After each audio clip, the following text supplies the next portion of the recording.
நகத்வஜாய வித்மகே பத்மஹஸ்தாய தீமகி தன்னோ ராகு பிரசோதியாத். ராகு ராகுன்னாவே சனிக்கு அடுத்ததான ஒரு பயத்தை உண்டாக்கக்கூடிய ஒரு கிரகம். என்ன காரகத்துவங்கள் அப்படின்னு என்னன்னு பார்த்தா, தந்தை வழியில் உள்ள வயதானவர்கள், தாத்தா, இவங்களெல்லாம் வந்து ராகுவோட காரகத்துவமாக பார்க்குறோம். இவரோட முக்கிய காரகத்துவம் அப்படின்னாவே நிழல் கிரகம் இவர். அதுதான் மெயின். என்னென்ன கெட்டதெல்லாம் இருக்கோ அதெல்லாம் ராகு. அதை வந்து ஒரு சுபகிரக பார்ப்பை ஏற்பட்டால் அது அப்படியே மாறி போயிடும். ஒன்று வந்து குடை, சாமரம், ராஜ்யம், குதர்க்கவாதம், கடின வாக்கு, தாழ்ந்த ஜாதி, பாவச்செய்கையுடைய பெண், பல்லக்கு, நாத்திகன், சூத்ரன், சூதாட்டம், அஸ்தமனத்தில் பலம், தீய பெண்ணோடு சேர்க்கை, தேசாந்திர பயணம், அசுத்தம், எலும்பு, வயிற்றுப்புண், கபடம், கீழ்ப்பார்வை, கலக்கம், மரகதம், தெற்கு நோக்கிய முகம், மிளேச்சன், ஆபத்தான கட்டி, ஆபத்து நிறைஞ்ச கட்டி அப்படிங்கிறது வந்து ராகு.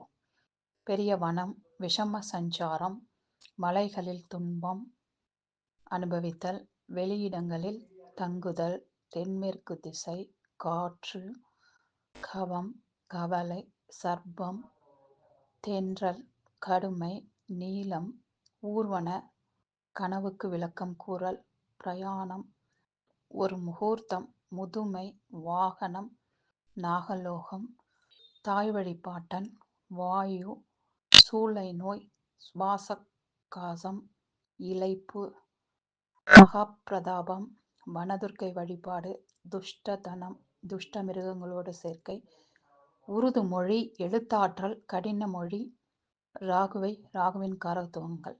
இதில் இப்போ வர எலக்ட்ரானிக் ஐட்டம்ஸ் நல்லதுன்னு சொல்ல போனீங்கன்னா, இப்போ வர புதிய புதிய கண்டுபிடிப்புகள், எலக்ட்ரானிக் ஐட்டம்ஸ், ஃபோட்டோகிராஃபிக் பிஸ்னஸ், அப்புறம் சினிமா ஃபிலிம்ஸு, இதெல்லாம் வந்து நல்லத்துக்கான ராகுவின் காரகத்துவம்.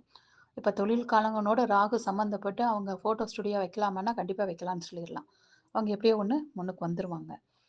இந்த மாதிரி ராகுவோட காரகத்துவங்கள் வந்து இன்னும் நிறைய இருக்குது. ஆனால் என்னுடைய சிற்றறிவுக்கு தெரிஞ்சு இவ்வளோதான். இதை வச்சு நம்ம எப்படி பலன் எடுக்க போகிறோம்?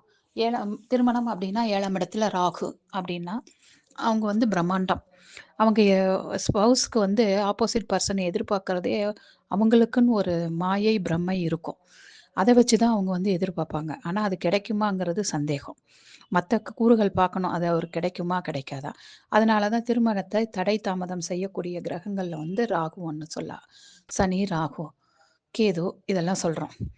ஏன்னா இவங்களோட கற்பனை திறன் வந்து அதிகமாக இருக்கும். புதன் மாதிரி எனக்கு இப்படி இருக்கணும் அப்படி இருக்கணும்னு. அதே போல் பொருளாதார முன்னேற்றத்தை கேந்திரத்தில் இருக்கிற ராகுக்கள் அப்படிங்கும்போது பொருளாதார முன்னேற்றத்தை கொடுத்துருது.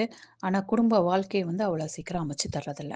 அதனால அவங்க வந்து அட்ஜஸ்ட் பண்ணி ஒரு பெண்ணையோ ஆணையோ பார்க்கறதுங்கிறது அவங்களுக்கு வந்து முக்கியமாக ஒன்று பார்க்கணும். 7ஆம் இடத்துல ராகு இருக்குது அப்படின்னாவே மாற்று மதம், இனம், மொழியுள்ள ஸ்பௌஸ் அமையும் அப்படிங்கிறது விதி. அதை சுபர்கள் தொடர்பு கண்டால் அந்த விதி வந்து அந்த இடத்துல செயல்படாது. ஸோ இதெல்லாம் ஒரு பெரிய ஒரு ராகுகேதுக்கள் பரிகாரம்னா அப்படின்னாலும் காளகாஸ்தி, திருப்பாம்பரம், நாகர்கோவில், நாகராஜா கோவில், அப்புறம் இதெல்லாம் சொல்லப்பட்டால் கூட மிகப்பெரிய பரிகாரம் அப்படின்னா ஒரு வீட்டில் இருக்கிற முதியோர்களான தாத்தா பாட்டிகளுக்கு ஒரு ட்ரெஸ்ஸை வாங்கி கொடுத்து ஒரு நமஸ்காரம் பண்ணிக்கிறதுங்கிறது தான் மிகப்பெரிய பரிகாரமாக இருக்கும். அது ராகு கேது பெயர்ச்சி வரும்போது அந்த வருஷத்துக்கு அவங்களுக்கு ராகு தீமை செய்கிறபடி இருக்கார் அப்படின்னா அப்போ அந்த பரிகாரத்தை செஞ்சாங்கன்னா அவங்களுக்கு தீய பலன்கள் மட்டுப்படுது. இது நான் போன வருஷம் ராகு கேதுக்கு பயிற்சி அப்போ நிறைய பேருக்கு கொடுத்தது. அதே போல் ராகுவோட நட்சத்திரங்களில் பிறந்தவங்களாகட்டும், கேதுவோட நட்சத்திரத்தில் பிறந்தவங்களாகட்டும், அவங்களுக்கு மிகப்பெரிய பலன் வந்து தாத்தா பாட்டி தான். தாத்தா பாட்டிக்கிட்ட சப்போஸ் அவங்க வளர்கிறாங்கன்னா எல்லாமே நல் பண்புகளாக மாற்றி கொடுத்துரும் இந்த ராகு கேதுக்கள்.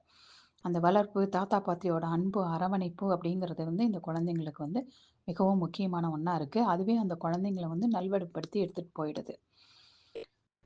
ராகு கேதுக்களுக்கோட தெய்வங்கள் அப்படின்னும் போது எந்த கிரகத்து கூட ராகு சேர்ந்தாலும் சரி.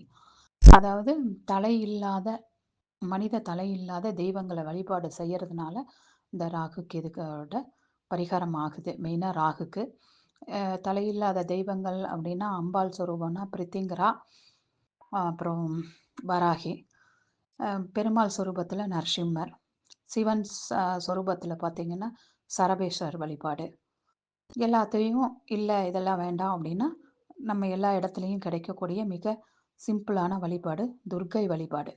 எடுத்துக்கிட்டாவே ராகு, கேதுக்கள் வந்து அவங்களுடைய பலன தீய வழியில இருந்தா கூட குறைச்சு செய்வாங்க. பலன் இல்லாம பண்ண முடியாது. தீய பலன் குறைஞ்சு நற்பலன்கள் அதிகரிச்சு குடுக்கும். இதுதான் வந்து ராகுவோட காரகத்துவங்கள். ராகுவ வச்சு எப்படி எடுக்கலாங்கிறது ஓரளவுக்காக அடியேனுக்கு தெரிந்த வகையில சொல்லியிருக்கேன். உங்களுக்கு இதில ஏதாவது சந்தேகம் இருந்தால் வந்து எனக்கு கேட்கலாம். வாழ்க வளமுடன்.